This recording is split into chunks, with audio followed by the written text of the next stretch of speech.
Bakit gano'n? Kung wala namang talagang solid na evidence para i-convict ka, bakit ka na-convict? Kaya nga sabi ni Daddy, malaman kung ba't nila ginagawa sa akin to. Sabi pa niya, magkano kaya? Ang gano'n. Sabi ko, Dad, huwag ka magbibigay dyan kahit 5, sabi ko.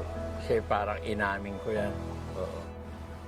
Kung totoo yung sinasabi mo na wala ka talagang kasalanan, napakahirap doon. Hindi ako magpapa-interview sa inyo. Oo nga eh. Hindi. Magbubulaan lang. Hindi.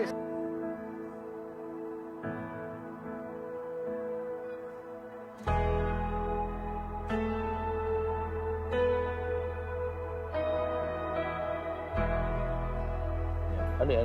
Ito mga Kaya legal marks. peklat ng karayom yan. Mahaba yan. Diyan ka nagtutulog.